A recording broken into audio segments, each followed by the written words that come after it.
Yo, what's up guys? So if you're watching this video, it means that you have some questions about how to set a date. Maybe you've gotten a number, maybe you've matched with a couple girls on Tinder or whatever, and you're not sure how to set up a good date. Maybe you are going on some dates, but I've told you to come look at this because the way you're setting up dates is either wasting you money or wasting you time, or you're just putting yourself in basically an impossible position to actually get laid or have anything good happen at the end of the date.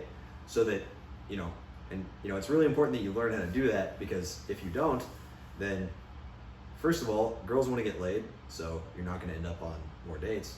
But most importantly, the main thing is that you're just not going to have as much fun. You're going to be wasting a lot of time, money, resources, and you've already put a lot of money, you've already invested into your future getting good at this. So why would you spend more money on dinners and useless, pointless shit that'll actually, make it harder for you to get laid? Why'd you spend money on that when you could just learn how to do it? So this is really important. There's two major points. I'm gonna let Troy talk in a second, but there's two major points. It's the mindset, or just what she wants, understanding the mindset of the girl, and really just preparing yourself for going into the date. That's really important. That breaks down into a few different pillars. And then I'm going to talk about my exact date formula and how you can make a date formula for yourself. But a big thing about this is consistency. So, pay attention. This is a really great video. It's going to help you get more second dates. It's going to help you get laid at the end of your first dates. If you're not, if you're not getting laid on the first date, then there's definitely improvements to be made, especially if you're going on a decent amount of dates. So anyway, I'm going to hand it over to Troy and we'll jump into it. Yeah, so first I'm just going to talk about the mindset that you want to have when you go into these dates, because that kind of sets like a foundational tone or foundational vibe for these dates. Okay. Nice. So when you go into these dates, basically it's important to realize like what she actually wants, because a lot of guys kind of get this a little twisted in their head. They think that the girl wants like an expensive dinner or an expensive date or something like fancy, but really, at the end of the day, what she wants is an adventure, right? She wants something kind of different than what she deals with on a daily basis, and you taking her out on that date, just like the simple act of like going out on a date with a guy with you, a guy that she potentially could like, or a guy that she likes right now, is going to give her that adventure. She just wants to do something different. She wants something different, and you're giving her that just by taking her out and just giving her something different, like than her usual daily life of like, maybe hanging out with friends or working or whatever. Yeah, here, actually, I have something to say on that. So, yeah, so when you talk about adventure, it's really important to realize that the reason dinners work, or the reason that dinners are like a go-to for kind of like the nice guy, is because they don't know how to give a girl an adventure outside of a dinner. Because a nice dinner, spending $400 on a dinner, that's a fucking cool experience. Like we were just in Chicago, I got like a tasting menu thing, spent like $200 on the dinner. It was like the best meal I've ever had in my life. It was fucking amazing. And if you add like a bottle of wine or something, it's like a $400 meal, and that's cool. That is an adventure. But, first of all, if you're not balling like that all the fucking time, it sets the wrong tone, because she kind of gets an idea for who you are, because it's not really that she wants the dinners, it's that she wants you and she wants the adventure. And if you can't offer an adventure outside the dinners, then there's not really a ton of value there, because that's kind of what she wants. But I just wanted to point that out, because that's why dinners work, or that's why expensive stuff works, buying nice shit. Because if you're going on dates with girls, it's just, in general, whether it's like, whatever gender stuff, like sexism, whatever, like, and also just women are more feminine, like a lot of them will not have as much money as you do. And so they don't get that all the time. If you're going on a date with a model, it's like, okay, well, she doesn't make a shit ton of money. So it's like, she likes dinners and she likes nice shit. Everyone likes nice shit. And so obviously that's going to be fun. It's going to be thrilling for her, but you don't really offer anything outside of that. So, when you don't invite her to a dinner, why would you expect her to hang out with you outside of a dinner when there's no adventure there? It's like, okay, I liked our first date because it was an adventure because we were on the dinner, but the thing that gave me the emotions I wanted was literally just the dinner. It had nothing to do with the guy. So it's like, why would they go on a dinner date with Why would they go on a walk with you or come over to your place versus go on a dinner date with another guy? Because it's the same experience. Because they're getting the same thing from the other guy. Because that guy sucks too. You know? Yeah. It's like an interesting thing. Yeah, pros get a lot of free dinners with that kind of thing. Yeah. And it's not their fault, dude. Like, I would do it too. That's the thing. Yeah, guys are offering up these like fancy dinners. It's like, who wouldn't say no to like this big expensive dinner? But yeah, in your case, if you actually want to like build a connection with these girls and you want to like take them back to your place, or you want to like continue to date them and build that non-platonic like relationship with them, you have to remember that, you know, when she's on a date with you, she wants you. So she wants to get to know you. So there's really no use in like overemphasizing what you actually do, or like trying to fit in with like everybody else, right? Like trying to, I mean, I guess at this point I can also mention like the whole, I don't know, trying to be like a cordial, nice guy and trying to make the date run like you think a date is supposed to run, because, you know, she doesn't want that. Like we said here, like, she wants an adventure. She wants something different than she usually deals with on a daily basis. And getting to know you, you know, you showing your unique personality, because you're actually the only you in this world. And if you can convey your personality authentically to her, then that's actually what she wants, and that's what's going to build a connection and help the date run smoothly and get her to, you know, trust you because you're showing her yourself. Yeah, the other thing she wants is emotions, and this kind of goes along with what we were saying. But, you know, I think like the main part where a lot of guys fuck up on this is like they're too careful. Mm. They don't cause any like tension. Yeah. And they don't cause her to, you know, yeah, it's basically tension, and they don't cause her to like react in any kind of way to what they're saying. And it's because they're tiptoeing around in their conversations, and they're trying to make the date go, again, like as they think a date should go. They're trying to make it too perfect instead of just showing the personality, stating their opinions, teasing a little bit, and causing that tension where it's like, oh man, oh, he just like, he's really doing it, he's really saying that to me, like he's really teasing me like that, like, yeah. And it creates kind of this back and forth, like, emotional thing.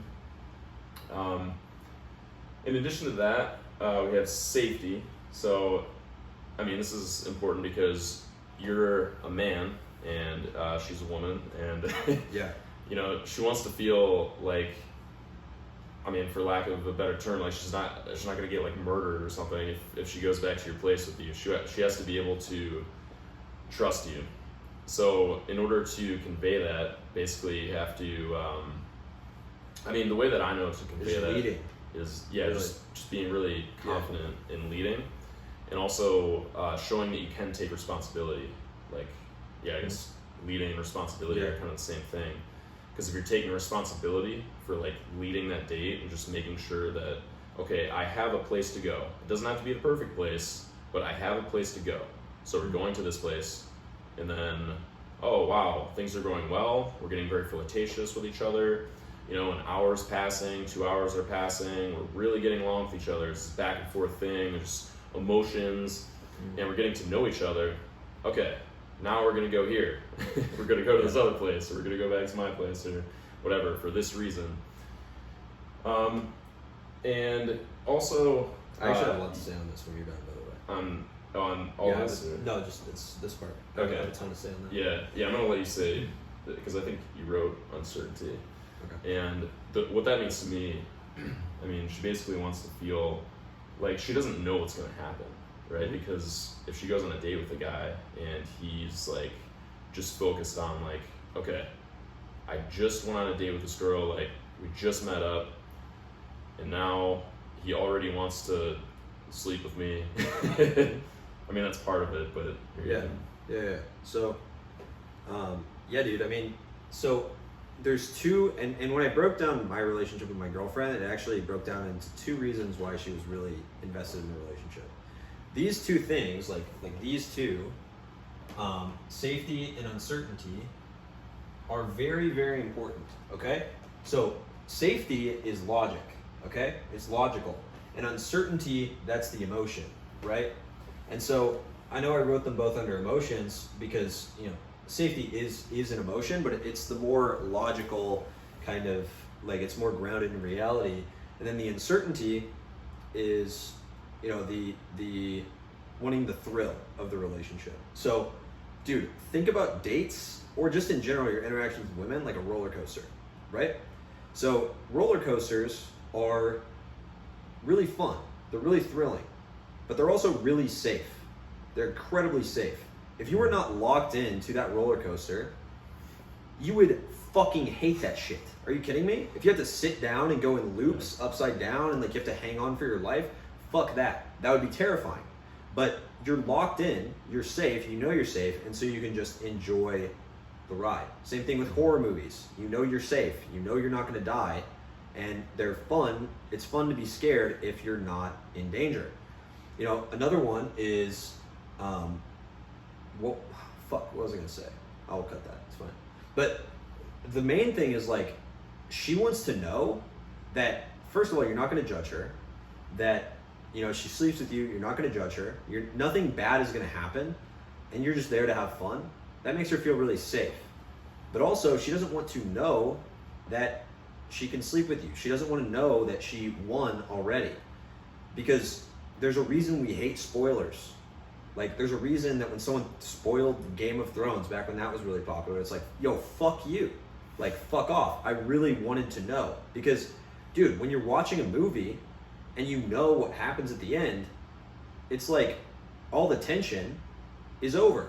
Like, it's like my dad used to watch Cardinals games on TV and also listen to the radio. And the radio was actually a little faster. And so, actually, I don't remember what the order was, but one of them was faster, and he would do both at the same time just because he liked the announcers on the radio more. And what he would do is, like, the TV, we would see the play happen, and then the announcers would spoil it 30 seconds before we saw it, or 5 seconds before we saw it. And so, like, it's not as cool to see it when you know what's going to happen. And so, same thing with the date. It's not nearly as cool for the girl if she knows exactly what's going to happen. And so, the way you can create these, it's actually pretty difficult to create these, like, organically. Not super difficult, but it's not the easiest thing. And so, that's why, really, you want to have some sort of date formula, and that's kind of where my portion of this video comes in. And so, really, what you want to do is a date formula that kind of breaks down to like 4 kind of main factors, right? Well, 3 main factors, and then really 2, and then these 2 are like key pillars to like making sure you're improving, right? So I actually don't know if in the shot my head might be cut off, but so the first thing is the venue, right? So like we said before, you don't need dinners. I go to the same exact bar all the time, same exact place. I get the same drinks at the same table. You should do the same thing. I'm gonna walk you through my date formula, and you can kind of take something from that. So there's a few things that go into the venue. The atmosphere shouldn't be super quiet, because that can be kind of intimidating. Shouldn't be super loud, so she can't hear you. So sports bars are actually not bad for this. Like, just kind of chill lounges, things like that. Places that are darker, depending on where you're at. Like, you know, ideally it's like a dark lounge where you're like behind a curtain or something, and like it's like a really intimate environment. It's basically like she's in your room. Like, if you could do that, that'd be cool. But there's not a lot of places like that, especially not by your place. And that's the second part. It should be close to your place. Like, imagine a bigger turnoff for a girl than she wants to fuck you. She wants to fuck you so bad. She is so excited to go home with you and have sex with you. But then you're like, yeah, so, you know, we're gonna have to grab like a 40-minute Uber. Or like, she's parked there, you're parked there, and you're 30 minutes away, she's 40 minutes away. It's like, what the fuck are we doing here? Yeah. Like, name a bigger turnoff. It's like, it's the biggest cock block of all time. Not even really a cock block. It's like you're cock blocking yourself. You're like vagina blocking her, and she fucking hates you for it, right? Like, she's trying to get your dick, and you're basically making it really hard for her, and she's like, well, I'm a girl, so I don't have to chase the dick, so I'm just gonna not get it. I don't care. You know, they don't care nearly as much as we do if they don't get it. And so that's really important. Have really easy logistics so that the date runs really smoothly. And that kind of gets into consistency and making tweaks over time. And then time and day. So I have 2 different venues that I go to, both close to my place. One is for during the day. It's like a coffee shop. has a couple places that are like more intimate, not super intimate, but it's like we can sit in the booth, kind of in the corner, kind of next to each other, and that's kind of a good vibe. And then there's a bar that's pretty close that I go to, and that's depending on whether she can drink, whether she does drink, whether you want to drink, things like that. Yeah, I actually have something really quick to Yeah. say. Yeah, and like these rules for like where to have the date, these are ideal. Like these aren't actually written in stone, because if you just like walking around in the city, or if you like if you're going to a store to go shop or something, you can just invite a girl along with you.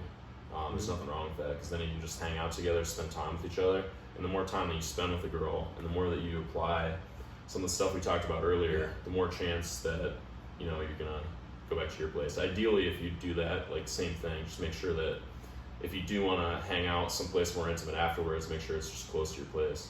Yeah, and that really is just like logistics. Like logistics is really king when it comes to dating. Like the main thing, and you should know this from watching the cold approach training where I talk about the adventure, because the adventure is really the story that she tells her friends. It's the epic journey she goes on with you. And dude, when you're watching a movie that's really badass, there's not a 30-minute scene of them driving to the park. Like there's not a 30-minute scene of them driving and doing something. Like you can't have too much of that, too much of those long breaks between amazing events, because if you have a 2-hour date, that's why, you can talk to a girl, and I've talked to girls I've pulled home within 30 minutes of talking to them, because we do a bunch of epic shit in that 30 minutes. It feels like we know each other for hours, because all of that trust and comfort, and also kind of uncertainty, it's healthy uncertainty, has been built up. So, obviously, like Troy said, like don't get caught up in the fucking, like maybe you're going shopping 30 minutes from your apartment and you see a girl and you're like, oh, I couldn't pull her, so like I don't want to approach. Like fuck that shit. Like you should be talking to every girl you want to, because maybe you can set up a date later with her. Maybe she lives close. Maybe you can pull to her place. There's a million things that you can do, and you shouldn't limit yourself. So you should always go for the approach, always do all this stuff. This is ideal, and this is like when you're setting up the date, and specifically you are texting, and you're texting to lead to a date, and you set up the logistics. Because especially if you do a good job in the interaction, you do a good job over text, you show really high value, the girl will be down to like drive like an hour. I've had girls drive hours, like an hour and a half, 2 hours to hang out with me. I mean, yeah, they were in small towns, so there weren't a lot of high value guys there, so it's I kind of stood out. But in general, girls will drive. So like just set up logistics that work for you. Don't try to work on her schedule, right? And that kind of goes to time and day. Basically just adapt the venue to the time, to the day, and try to make it so you don't go on a date during the lunch break, because like how are you gonna take a girl home or establish any kind of fun shit while you're on your lunch break, or when she has to meet her friends after 30 minutes of hanging out with you? It's like, it's kind of a waste. Sometimes she'll ditch her friends, but like you don't want to have to worry about that. So it's like, if you can set up a couple ideal dates, then you should do that. So time and day really matter. The biggest thing is consistency. Always running the same date every single time. And I will walk you through my exact date. I'll probably cut and then erase this, and I'll kind of draw it out. But I'll draw out my exact date here that I run pretty much every time, and it works really consistently. And I only got there because I did a bunch of tweaks. I went on I probably went on 10, 15 dates to the same place before I had it down to like a T. And so you have to go on a ton of dates to get the consistency, but it's really sick once you get there, because like, the bartender will start to notice you, be like, oh, what's up, vodka stuff, and then you're kind of like a regular person. Like not a regular in like the weird dudes, but like they're like excited to see you. They're like, oh my god, he's back with another girl. It's like, especially like the waitresses and stuff, they think it's hilarious. Like they think it's really funny. Yeah, that's me with the health food store. I've taken girls to the health food store, and they know me there. yeah, dude, it's huge. So yeah, we're gonna pause really quick and come back in just a second, and we'll. All right, so I'm gonna really quickly draw out my exact date formula. I'm gonna draw out one, and this one's really planned out. Took me. All right, cool. So I'm gonna draw out my exact date formula here for you. Keep in mind, like, just because it's not perfect doesn't mean you shouldn't take action. Just because I give Troy shit about this all the time. Like, just because you don't hit 3,000 calories the day before doesn't mean you don't lift hard the next day, because you don't have as many calories in you. Like, it's like you still get as much progress as you possibly can, get as good of a result as you possibly can, and tweak over time. Okay, that's where consistency and tweaking comes in. So the first part of the date formula is obviously the venue. We will call this like the bar. It's the bar I go to. I'm not gonna like say where it is, but we always go to the same place. I sit at the same spot, sit at the same, I get the same drink. Okay. So once we get there, move on to the first part of the evening, of the date, which is drink number 1. Okay, so we get 1 drink each. So that's like what, $10, $12 if you're in a bigger city, 20, something like that. If you're not much of a drinker, you can stop there. But this is kind of the formula I do. I'm actually not much of a drinker either, but usually I end up getting 2. So this part, I basically, and by the way, the alcohol has literally nothing to do with it. It's just something to do, by the way. It's not like to get her more open or anything. Like, I'm not doing it for any reason. It's just a socially acceptable thing to do, is get a drink. Okay, so during this first part, I am talking about 3 major things, which is like career, travel, and hobbies, and like teasing around those things. Okay, having occasional emotional spikes. If we don't have one already, we're gonna make a video on how to tease, so have stuff on that. But generally talk like this. Something to point out is whenever I greet, so this is like the greeting, which is like I just greet with light physicality, like a hug. So it's like we're familiar, like, hey, what's up? Did you miss me? Like, joke like that. And that's kind of what you do. So this is how far we are right now. This is about the first 15-20 minutes of the day. Always kind of sit at the same place. I usually sit inside. So drink number 1 is inside. So then as we move on, we get a second drink. So drink number 2. Drink number 2. At this point, I pay. I pay. Like, I have my card ready. As we get the drinks, I pay so that we can leave at any time.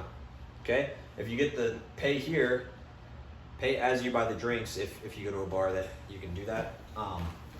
But yeah, pay as the drinks come out, just in case you want to leave. Second thing is start escalating. This is usually when I start escalating. This isn't like a bunch of physical escalation. It's just like teasing her, joking around, maybe playful, like shove, things like that, making eye contact. I never like make out with her or anything. And then the place I go to, once we get the drink, there's a patio. So we go to the patio. And so not only are we out the door and closer to my car to take her home, so we're out the door, closer to my car, ready to do something. Everything's paid. We could literally, like, if she wanted to fuck me right then, I could leave. Right? Really important. Has to be super easy. And this is where it starts to get like more intimate. And I like seat the pole. And so seating the pole, I talk about this in the night game stuff and cold approach stuff, but whenever she starts kind of investing, all the same stuff kind of applies. But I mentioned like, yeah, I kind of want to see this movie later, or yeah, I kind of want to see this movie sometime. It's on Netflix. I've been meaning to watch it. It's like, yo, I actually think I'm gonna go. And then, as the date goes on, as you get more intimate, as you guys are making out, or you guys are cuddling on the patio because there's patio furniture, you can like sit next to each other. as we're like cuddling, start talking about, oh, I'm actually gonna watch that movie. If you promise to be nice, I'll let you come. And then obviously after that is when I pull, right? And obviously good things ensue whenever she's in my bed, right? So that's kind of how I do things. And I run this, like, it didn't look like this the first time I went on a date. It looked like this maybe a month ago, after 3 months of going on 2 or 3 dates a week at this place. Probably 2 dates a week on average, after a couple months. So this is kind of what it looks like. Makes it really clean, but that's really valuable and really important to be able to like understand how to make a solid date structure. So hopefully that helped.